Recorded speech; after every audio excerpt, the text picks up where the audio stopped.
Hey, welcome back to the SA Weekly Talk Show. Special guest this week, OnSite Trav. Trav and I met for the first time in person at GIE Plus Expo 2018. Jonathan Patoshnak, some people may know him as the Lawn Care Millionaire. Jonathan and I were hanging out bar side at the Galt House and met Trav and Blake and a couple other guys. Caleb was another gentleman. We're just really impressed with the three of you guys. Your knowledge of social media, YouTube, Instagram, Twitter, amongst other things. We're going to be talking about basically Trav's background of starting out in Sarasota, Florida, starting a lawn care business like a lot of us in high school. He actually went out and sold that business, went to college, and he had 2 to 3 different other ventures thereafter. And now he's in the Sarasota market doing forestry and clearing. But I'm going to open it up to you, Trav. Kind of give us a quick background if people haven't heard you. Elaborate on that background just to kind of get a feel of where you're at for the past and where you're at now. And then we're going to dive into the social media game as well as going out and creating equipment around bobcats and excavators and different things like that. So floor's yours, brother. Appreciate it. Yeah, my background is like a lot of guys in this business. Like started out 14, dad's garage, dad's lawnmower, neighbor, $20 bill. And started like that, printed off some stuff on the computer, did the flyers, got 8 accounts. Upgraded the bicycle and, ran around the neighborhood, turned 15, 16, had enough cash, saved up to get into like a little Exmark Standard, Metro, Sulky, still the best lawnmower they make. I'm just going to throw that out there. 36 Kawasaki is bad. See these guys with these Wright Standards and these Skags. I'm like, you guys don't even know about real mowers, But anyway, built that thing up, had some high school buddies, some youth group kids that would help me out. And by the time I got to my senior year, we were just under 100 lawn accounts, doing just about 10 grand a month in revenue. And mom and dad were like, hey, it's time to go to college. I'm like, no, it's not really the plan. Like, I'm crushing right now. Like, I'm doing really good. Like, I got 100 grand gross almost, just shy of that. And ended up selling it to a neighbor who had a concrete company. And it was 2007. Things were starting to wind down, if you remember. And they bought that company. So I ended up selling off my residential lawn accounts to them. Got 50 grand for it, which is kind of sweet. Went to college with that in hand. 08 then happened. Fuel prices went through the roof. I messed around with biodiesel. I had bought a 7.3 Power Stroke before I had sold the lawn business, but that was kind of my high school goal, and I got it. And so super interested in biodiesel stuff. Ended up pouring a lot of investment into that, and needed to flip another lawn business. So I started another lawn business between sophomore and junior year, flipped that, and then did it 3 more times. And the last one, I used the proceeds from it to get into bobcat work.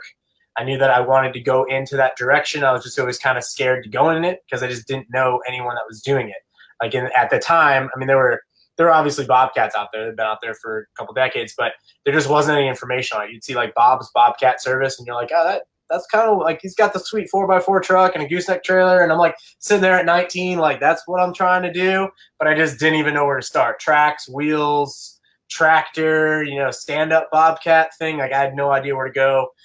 So post-college, I bought my first bobcat, super old, 97, 873, like bought it cash for like 13 grand.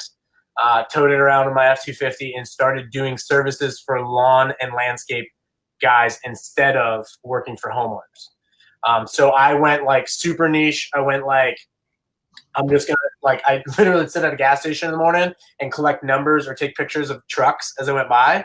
I developed like a cold call script. So I'd call up dudes and just say, hey, saw your truck on the road.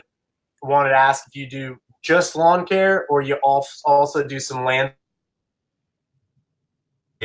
Have a conversation, and the short of it is I'd grab an email address, put them on my email list, and at some point down the road that would end up being a customer. Awesome, man. I can't relate to that story. It's like I can relate to it so much. It started freshman year in high school myself, pushing the lawnmower around the neighborhood. So it was really interesting, Trav, your perspective on that. So it looks like you've actually started and sold several of these lawn care businesses before you actually got to the end game. So as you're going in, and selling this lawn care business, was there a key takeaway? Do you recommend someone getting into the lawn care landscape maintenance space before making that headfirst jump into the heavier equipment and work that you're doing? Is there a benefit or maybe a negative to that as well. What was your thought process? Yeah. So my thought process, and I'm always like trying to teach it in the best way I can. There are guys who certainly can skip a step, but I think from any guy who's working a job or you're in high school, right? So like it's two things that are happening. Like either one, you're working for somebody else and you're like, I want to start a lawn care company, whether you're working in the industry or not. Or two, you're in high school and you're like, I don't want to go work at a restaurant. In my case, it was like I was too young to go work at a restaurant in this state, in this town. Like I had to be like 16 or older. And I'm like, that's not gonna work for me, you know? So I started at 15, 14, pushing around lawnmower. I always tell guys, start a lawn care business because two things are going to happen. One, you're going to learn business and you're going to make mistakes at a very small level. Like having a flat tire on a lawnmower is no big deal. Having a flat tire on a Bobcat is also not a big deal, but a bigger deal, bigger expense, and not something I recommend guys get into. It's also higher cost, right? You got to have a truck, trailer, a Bobcat. It's pretty physical. You got to figure out how to sell it. And I associate the two services as exactly the same. I think a Bobcat, we're speaking skid steer.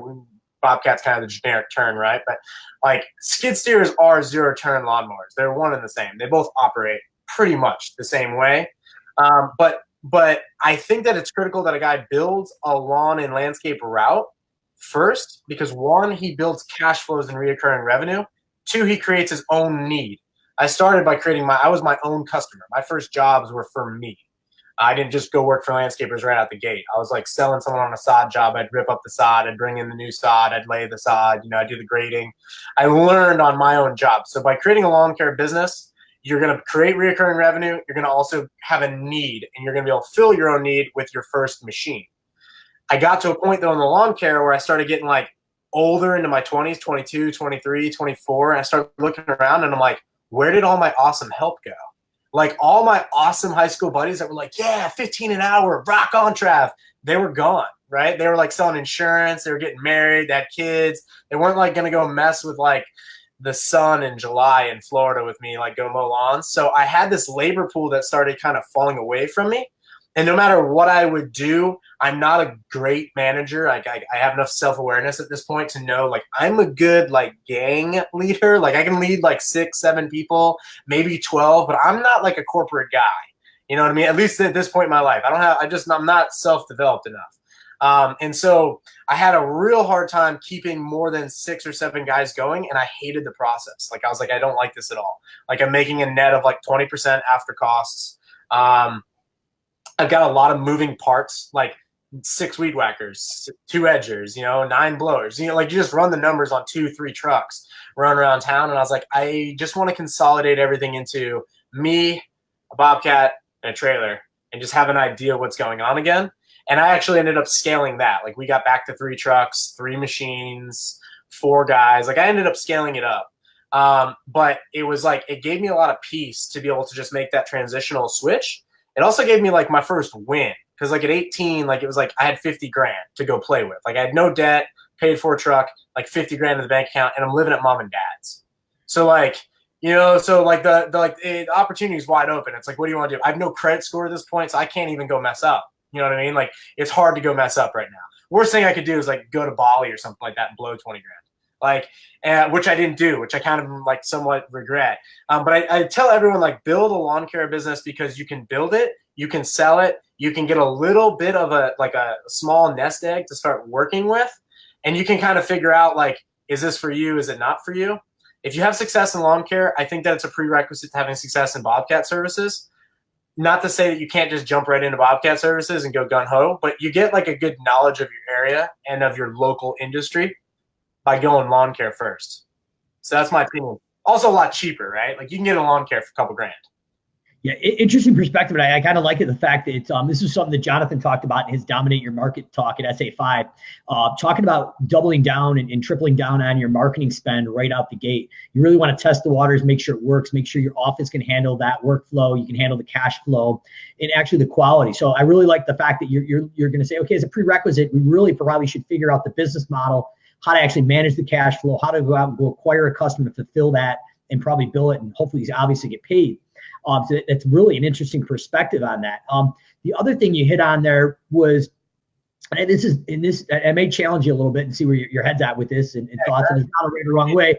But one of the things that really caught my attention, and this is something that I've been seeing a lot with a lot of people we've been talking to, Man, I hope you are hydrated, brother. Oh, bro. Got you, man. Got you. That's funny. But anyways, basically, this is Florida. That's what people don't get. You know what I mean? Like I see guys striping lawns everywhere on Instagram, and I'm like, I wish we could stripe. All our customers are just like, keep it down. Like, it's upstate New York, not chocolate. It's cold out. Dude, I wish it was, man. I mean, we've got 84 degrees out here today, and it's still hot and humid. You know? Yeah. Love it. But to get back to that, just question was basically you'd grown that business and then kind of scaled it back because basically you had some labor issues and some other things that may have been going on or just things that you didn't want to deal with as far as headaches. Very common in our industry. And maybe I'm not even really challenging you. I'm just kind of interesting where your thought process was. But buying a machine that was more efficient, and we're going to get it later to talk, the way you could potentially automate that machine. Was it your thought that it was just the labor was such a headache you wanted to scale it back to make it easier? Right. Or was it twofold, like potentially we could start using this machine to generate more dollars per hour and there's less management layers and more profitability? There's a couple parts to it. Like one, there was the kid in me that saw like the old men, like the gray hair, the guy like in his like mid 50s has got it figured out. And you and I both know he's got it figured out. Like he's driving around town, you know, everything he's got is paid for. He's got the nice house on 5 acres on the corner. You know, that's paid for. And you're like, the guy's kind of got his little thing figured out. And I looked at his model, and every single one of those guys seemed to be like him, had a firefighter, maybe a guy that came in and out of the Navy, you know, on leave, helper type of thing. And he had like his different machines, and maybe he was specialized in putting up pole barns or doing grading or, you know, working for a few local builders and things like that. But I looked at that and I'm like, man, that lifestyle looks cool. That's what I'm trying to do. I was also the kid that would like trespass on the equipment shops at night. We, you know, jump the fence, go look at all the cool machines and stuff. I'm like, yeah, this is kind of like, you know, I like construction machinery. And I read this article from Lawn and Landscape who puts on the GIE, and I have yet to be able to, I found it once and I can't re-find it, but it was about this gentleman. He had 20, I remember this so clearly. It was in 06, 07, I read it, and he made the cover, and I still can't find this thing. And I remember like getting that in the mail, and I read it. He had 21 or 22 employees, and he watched one of his employees break 3 shovels in a row trying to move a boulder. And he was just like, what is going on here? Right. And he ended up like getting rid of, like, he just shut down his business because he was in a financial space where he could do that. And he went out and bought like really specialized machinery, which now I realize is like Mini X, some skid steer, some stuff like that, and kept his best 3 guys. And he claimed that his revenue went up and his profit margin went through the roof. And I was like, you know what? That kind of makes sense, right? Like machines are eventually, they're due to take over. Like at some point in time, machines always beat labor. And I saw my own labor pool shrinking and my own margins. Like, I mean, even though my accounts were tight and I got really good at picking up lawn accounts, because like I was essentially building a lawn route and selling a lawn route. Like that became my new business model. It was like build and sell. And I would need like 2 or 3 guys to like help me do that. And each time I built it and sold it, it was just that much harder to find a new crew. Like I just couldn't find new crews. I call it like in a lot of my YouTube videos, like my labor pools, they were not the ideal human beings, if you know what I'm saying. You know what I mean? They're the guys I'm looking for like 12 an hour, 15 an hour. And you're like hoping the guy has a driver's license, isn't past due on his child support, and like doesn't have a DUI from the last 7 years. You know what I mean? And like that's 1 out of 100 candidates that you interview, and you might not be grabbing him. Brightview might be picking him up.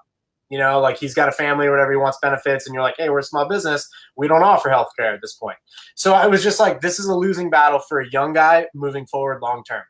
Like I was like, I don't have labor hasn't gotten any better. So trust me, I totally get that. So I was just kind of perspective on that. Makes sense. So I guess kind of going into, so let's say we're going to dive into, this Bobcat work and some excavation work.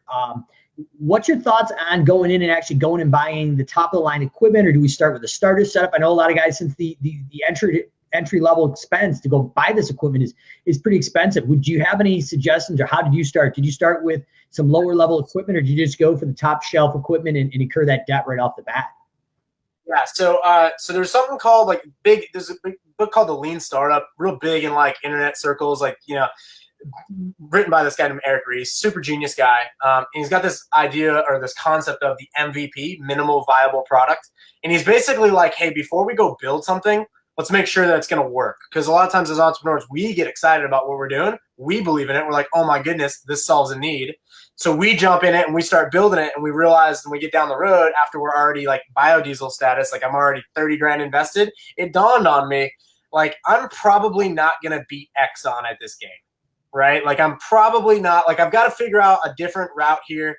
We were actually competing with some guys who like, I didn't really realize how valuable we were messing around with. Anyone who knows biodiesel, it's like vegetable oil from restaurants, typically is what you call a feedstock. And the other people that we were encroaching on their business, they were big players. And I realized at some point, I was like, oh, I didn't really MVP this right? Like I'm a little too invested now, and I realize I don't even have a tenth of what I need to even get to the next level of even having a region of, like I couldn't even not supply my town, but I couldn't really, there's a certain level of scale, right, that it takes. I didn't MVP it right. So what I would recommend to guys is always MVP. The way to MVP to see if there's demand, see if it's a fit for you, is rent your machine.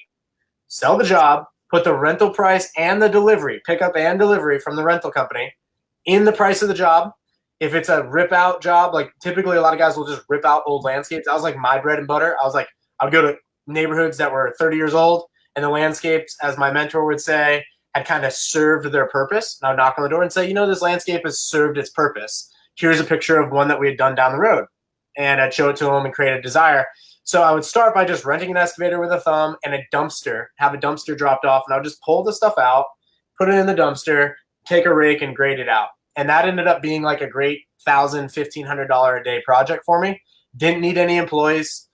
Sometimes I'd have a guy help me out with a chainsaw just to cut down limbs. So the MVP is number one. Number two is what I call the POS cat. It's the piece of shit, right? Like it's the thing that just works, gets the job done.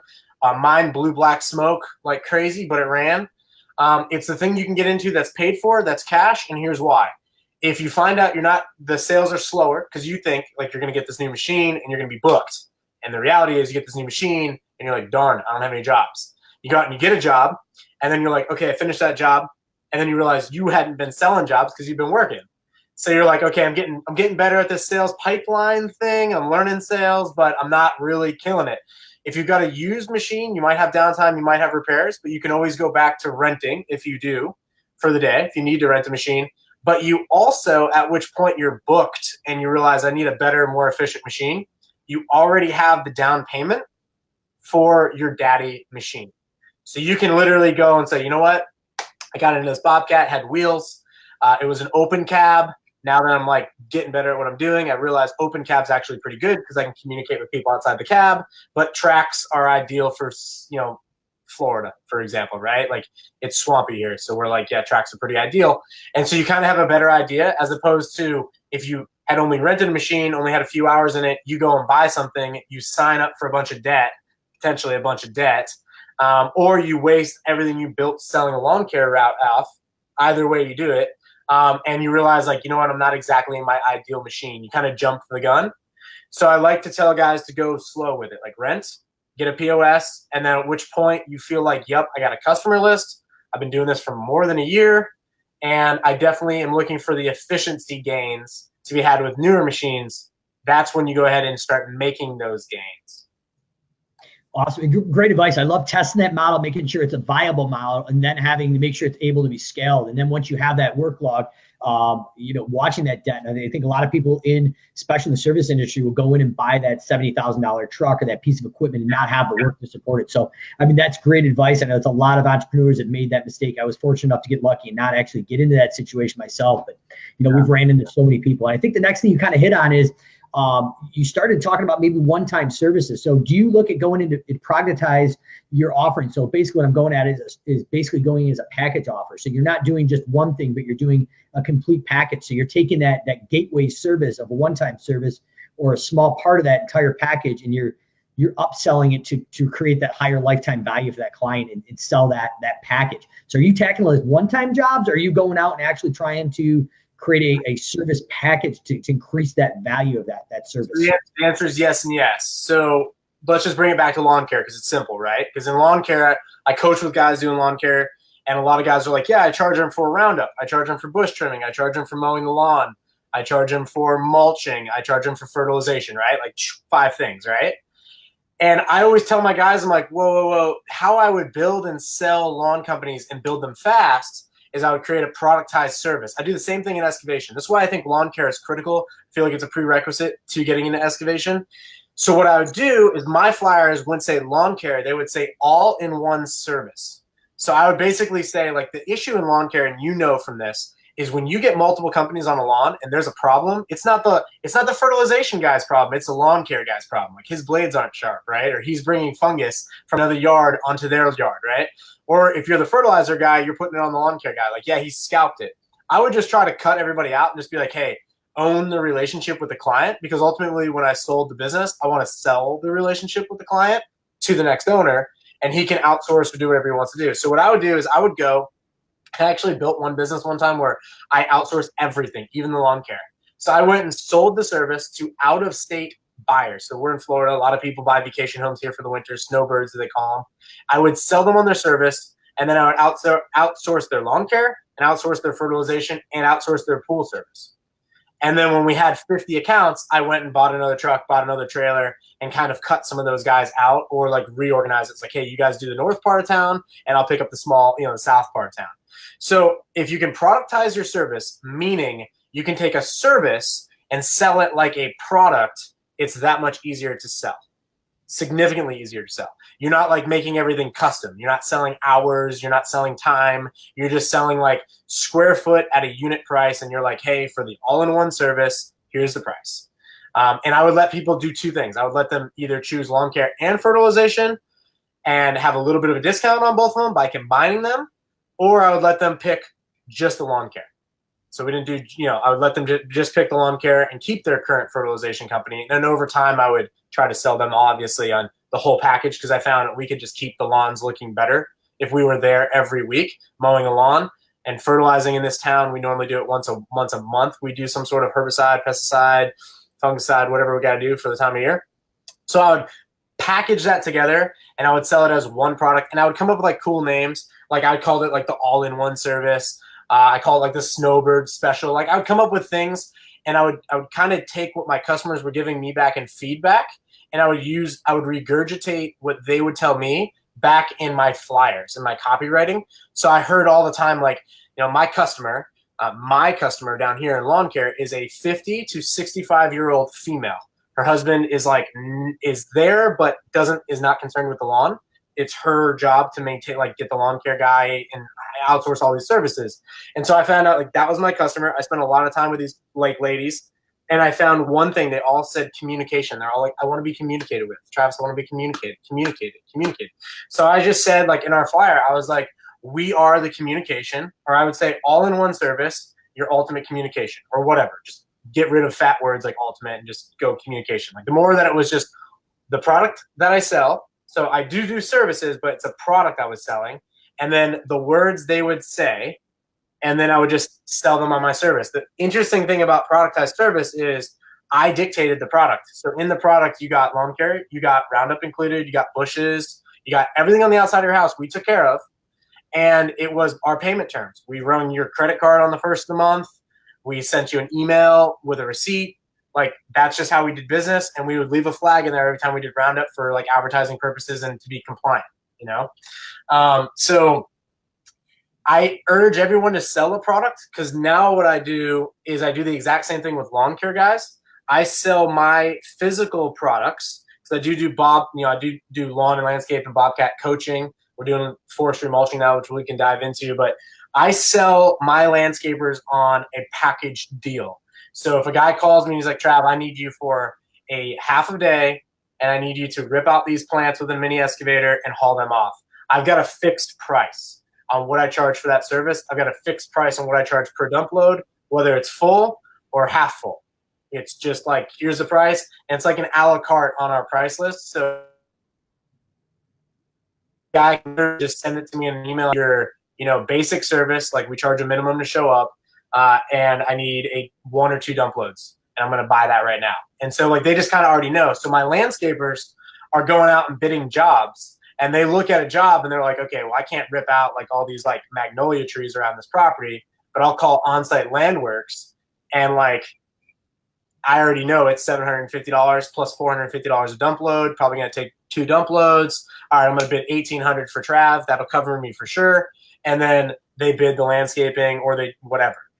So it enables my current customers, which are lawn and landscape people or large acre homeowners, to just I never have to do a quote. I haven't done a quote in a long time.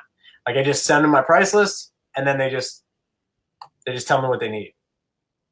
Phenomenal advice. I would say what's up to John. I just put up a comment here, and John's comment sparked my next question. Really, I know you're really into creating content, and I know that social media expertise. And you talk to that customer avatar. Ties into John's question: how important it is to knowing your client, and it speaks. I think your marketing approach is one that is very unusual in our industry. So I applaud you for that. But you kind of rephrased of what the client was talking to you in their own words, and you overcame those objections or whatever they were looking for. You framed it in what was in it for them. So how important it is to know your client, and then it gives you some ninja knowledge, right? And the way I got this from some guys that built some startups in Austin, right? So I kind of follow these guys that I call them like lead entrepreneurs, right? They're building like super exciting $1 million companies. And I'm like in the lawn and landscape space, I'm looking at these guys. I'm like, okay, I don't have the programming skills, but like, how do I incorporate this and make this cool for what I do and stay in my business? They would take Amazon reviews. This is one of their hacks. They would go to Amazon, look at a product, look at the reviews, print them out, and take a highlighter and pen and circle words. Take those words, cut them out, put them on a whiteboard, and then write their copywriting or flyer or email based on the keywords in the bank, right? I was like, perfect. How do I get that? I took my hate emails from my customers that are like, we're canceling lawn service because your guys didn't do my bushes every single time, right? Or I have weeds. People cancel lawn care because in our industry, in our town, because of the bushes weren't trimmed or the weeds weren't sprayed. I figured that out, right? So I would then put that in my flyers. So getting to know your clients obviously just gives you a little background. It also helps you understand, like, okay, are they concerned, like, for example, that they want to see stripes in their lawn, or do they really want something else? Because a lot of times as entrepreneurs, we think they want one thing. That's why it's important to MVP. You really don't know what anyone wants until you actually try it. You know what you want, and building a product for yourself is always great. That's how I started in the Bobcat services. I was like, I need a guy that's going to come out here and rip out these old plants so that I, with my shovel, can come out here and plant new plants, right? Like I can't plant new plants until I can get the old plants out, right? And so that's what I would do. I would say that's the best way to do it. If you can find key questions, good questions, not did you like our service? Because that's a yes or no answer, right? I would ask them and say, hey, if you could change something about our whole process from beginning to ending with your new landscape, what would it be? And I would ask people like, oh, they'd be like, Trav, like I wish you didn't leave tracks on my driveway. Like, okay, cool. You know what? Power washer on the trailer. Simple problem, right? Like I didn't think it was a big deal because tracks, like, they rain off. Like after a week or two, those tracks are gone. But a homeowner doesn't see that. A homeowner sees like, hey, there's a track on my sidewalk. Is that permanent? Is it stained? And so I was like, okay, I didn't really think it was a big deal because they're rubber, And so if you can do that, if you can take cancellation emails or just ask customers the right question, and the key is the right question. Like I don't ask my daughter when she comes back from school, I'm like, how was your day? It's always good. It's always like, so what did you guys do that was interesting or new? And then she's like, oh, we built this, So you're trying to pry, you're trying to get that from them for sure. Awesome. As we're wrapping up here, I know you've got a bit of a compressed schedule, but I think as we close here, I'm just kind of curious on your take of the automating of bobcats or excavation equipment. Where do you see that going? I know this could be quite a long conversation, but just the nuts and bolts of it. I don't want to take your whole afternoon, but it was pretty interesting that your perspective of where you think the industry is going, heavy equipment, then and eventually down the line to lawn mowing, landscaping, and maybe even zero turn mowers being completely automated. Yeah, I mean, we kind of already see this with the Tesla, right? Like it has autopilot on it, so it's getting closer to the bar. It can drive me home. If you take the car, because we've all seen autonomous self-driving cars at this point, most states have legalized it, so most laws are ready for it. If you look at it from an Uber perspective, the idea that an individual could go out and purchase a Tesla whether cash or credit, whatever, but obtain this asset and then basically sign it up for a service like Uber and let it go is pretty crazy for the individual who can't do that, right? So you end up with like this dystopia at some point because you have the haves and you have the have-nots. You have the capitalists, like the people who own physical capital or have access to it, and you have the people who only own their labor, right? And the highest level of labor you can kind of get to is like doctor, lawyer, corporate tycoon, right? These are $200,000 a year caps. But if you can get to automated trains or boats, or the number's endless. So Jonathan and I got in a heated debate about it because his whole thing is like, one day I'm going to be able to automate my entire lawn care operation. And I'm like, yes, you'll need automated trucks, automated mowers, weed whackers. Those mowers are going to have a weed whacker on, right? So we got into this. But if you look at the excavation industry, it lends itself. Obviously, that technology is going to be expensive at first, right? It's like the first phone that comes out, like Gordon Gekko's got it, right? Early 90s. He's riding around with a big bag phone. Now you're like $1,000. I got more technology in the space shuttle in 1960, right? So you're like, you know, obviously it's going to be expensive at first. People who get it are probably going to have an advantage. And then it'll get cheaper. And then there'll kind of be this spot where like it's going to be hard to get in after that in a way, right? Because if you can sell lawn service and then have it automated, like what's the guy who actually goes out and does the lawn service himself? Like what's he gonna compete with, right? But Jonathan and I were discussing at what time would this occur? Is this 2020 stuff, right? Is it that possible, or is this 2060? Will we live to see it? And the answer there is in excavation, we're already seeing it. We're already seeing automated excavators, and we're already seeing AI, which is artificial intelligence. So on a big purchase, something that costs $100,000, $200,000, and sucks 10, 20 gallons of fuel an hour, the difference between a human operator and a mechanical operator could be 10% efficiency. Well, that 10% efficiency it adds up to an immense amount of money on the back end of that product.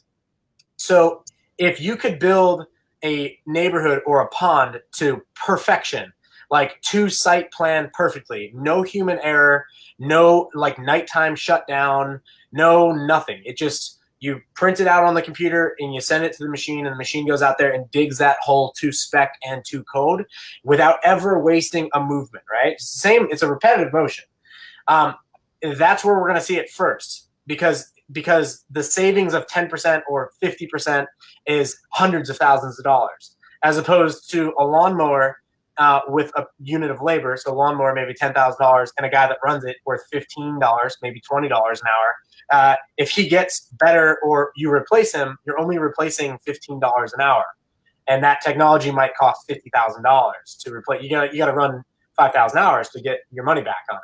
With a machine that has an immense amount of costs, it's just kind of like automatic. It's like, yeah, I mean, I could run an entire job site myself. Also, a lot of those tasks can be hazardous, right? Like a mining operation or underground operation or underwater operation.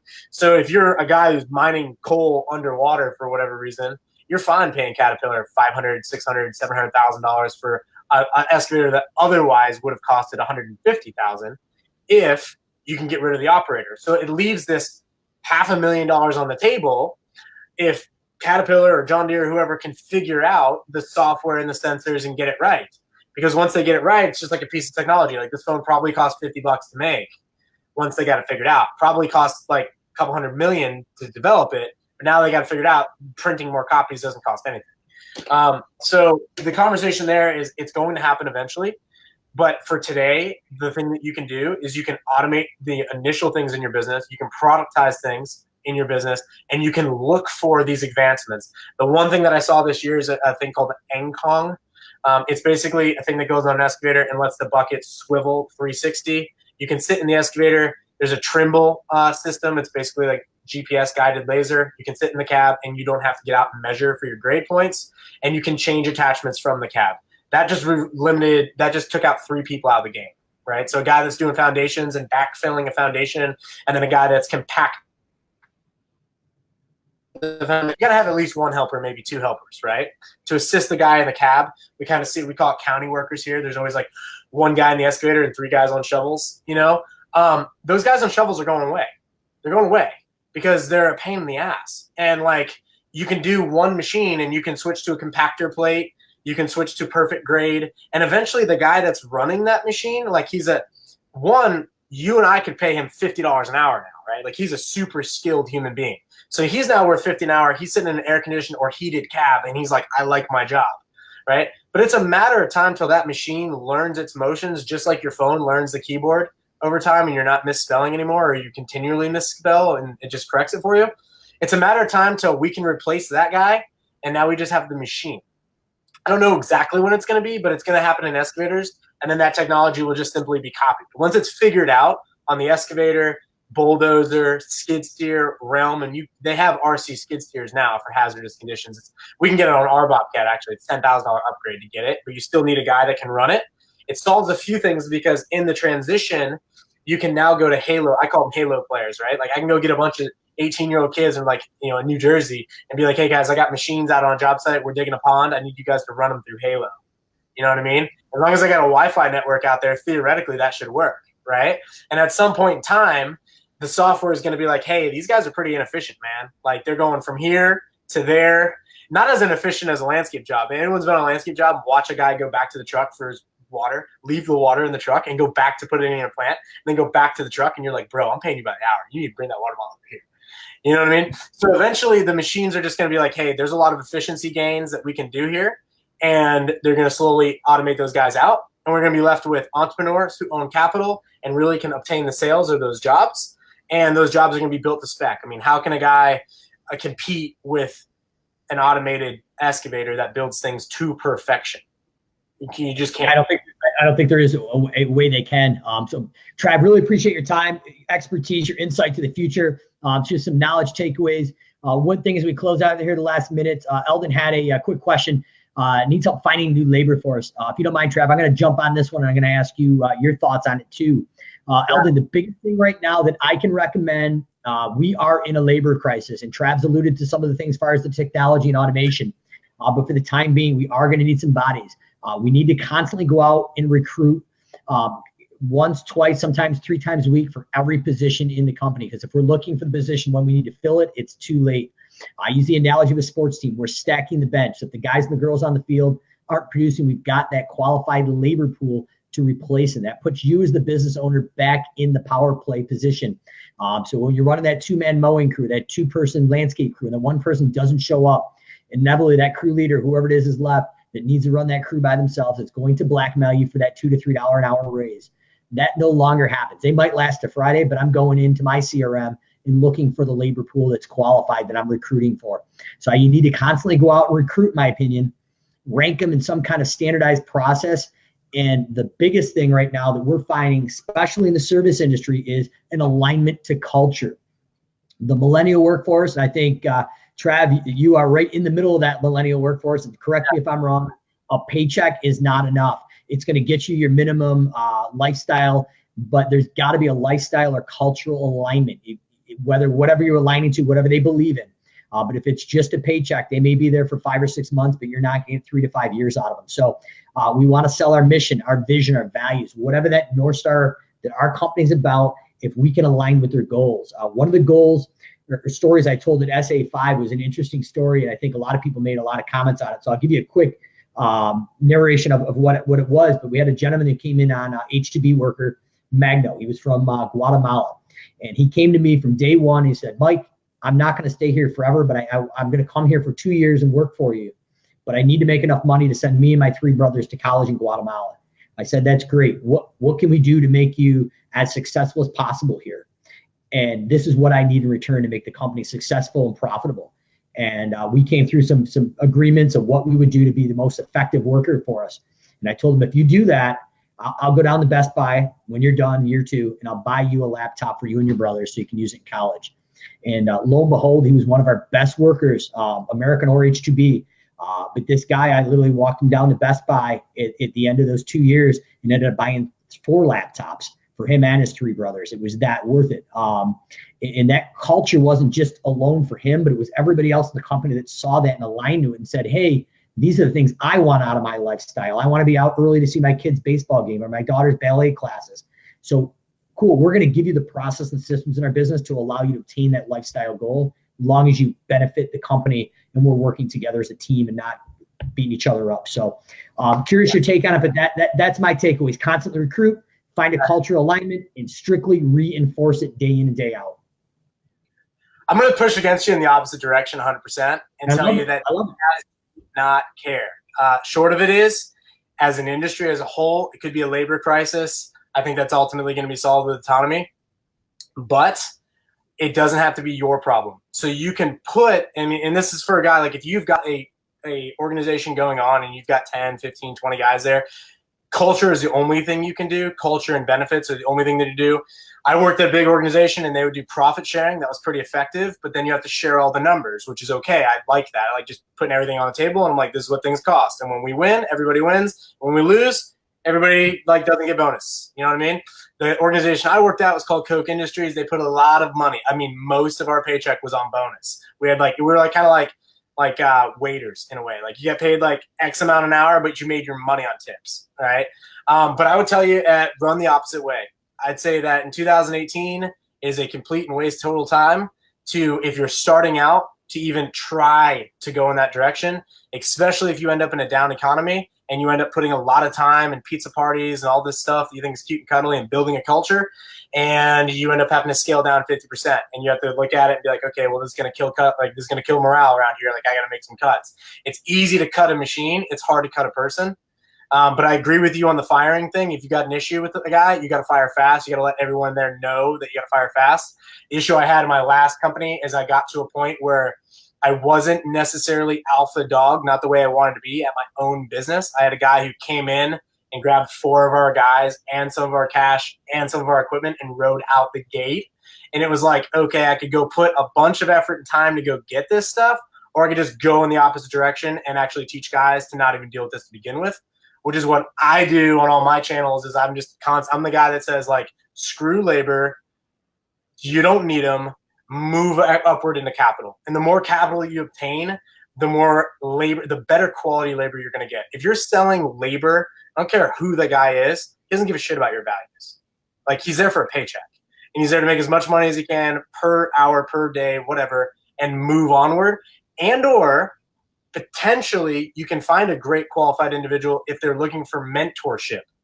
So you got to understand that. You got to be clear about that from the beginning. It's like, hey, I want to run my own company. I have guys that work for me. I have a guy who works for me now. And he's like, I want to run my own Bobcat service. He went and bought his own Bobcat. Worked for me for 2 years. He's also a firefighter. So I'm not his reliable paycheck. I'm the guy who calls him like, hey man, we got big jobs this week. Or he calls me. He's like, what do we got going on this week? I'm like, it's pretty quiet. And that's fine. And it totally works for us. And then he saves money and he actually bought his own Bobcat. And now we tag projects together. So like we'll knock out a project. We'll just split it out 50-50. And it actually works out really well because I don't have like any of the workers' comp or overhead I have to deal with. But as I said, beginning of this, I'm not a people manager. Like I can manage a gang. I'm really good with 6, 7, go up to 12 guys. I can run like the Jesus fleet, but I'm not trying to go bigger than that. You know what I mean? Like I'm trying to go like 12 guys or down and or lone wolf, but I've got the best equipment, best gear you could possibly have. So that's just my personal approach to the construction landscape trade. That's what I see the older guys doing, like the guys with paid off houses, paid off trucks, boats that I want, twin engines, the whole thing. I see them doing that, and I see them outsourcing a lot of their labor tasks to other guys. I have a guy in this town, if it's labor, if I've got a big project like sod and I can't roll it out with a Bobcat, I call in this guy. He's $1,200 a day, and he sends me 3 guys. And those guys get, I don't know what his arrangement is with they're all foreign workers. I pay him a check, and we're done. And if I got an issue, that's it. I love it. But my approach to it is I think you're going to get burned in labor long term. Yeah, no, I didn't. Much love, Trav, man. We agree to disagree to an extent, but I think at a smaller scale, you're right. And that labor guard may be an issue. I mean, you built like a 25-person operation and all that stuff. I mean, every time I get to 6 or 7 players, I'm like, okay, can I sell this off, grab 80 to 100 grand, and go buy that machine that's whatever my next machine, you know? Yeah, and I'm not disagreeing with you, honestly. If that's the approach and the exit plan, I think you probably are actually 100% right. And I think we're approaching it from different angles. And that's why we love having people like you on here. So nothing but love, brother, for your opinions on it. And I think I'm not disagreeing with you, to be honest with you. So if that's the game plan, that may be definitely the right approach to do that. So that's the beauty of getting people that are experts like yourself on here, because, you know, myself, Jonathan, and the other guys, even like Jason Cupp, you know, we're not standing here on a pedestal. There's different ways to get to where you're going, and it's refreshing to see how you can tackle it. So no disrespect, man. I love where you're at, and we're definitely going to want to get you back on, because I think your insight and your perspective on this is refreshing. So, you know, I love the fact that there can be two different opinions on this. So absolutely. Closing up, man, just out of respect for your time, how can people reach out to you if they're interested in hooking up with you or anything that you do, you know, in that Bobcat ecosystem? Yeah, OnSite Trav on Instagram, OnSite Trav on YouTube, and OnSite Landworks with the X online. We put up blogs, things like that, downloadable content. A lot of that stuff. Got a Bobcat course coming out for guys. We got a free lawn care course on building and selling lawn businesses. That's up on YouTube at OnSite Trav, YouTube /OnSite Trav. So just Google that, and that'll get you where you need to be. And we've got, I mean, hundreds of hours of content up there for you. So awesome. To go. OnSite Trav, Simple Growth SA Weekly Talk Show, brother. Until next week, we're gonna have some new expert opinions and guests coming in. Trav, definitely gonna have to get you back on. Keep an eye on the Facebook live feed here on the Service Autopilot page for the SA Weekly Talk Show. Trav, thanks again, brother. Awesome meeting you in person. Appreciate it. All right. Thanks, brother. See ya.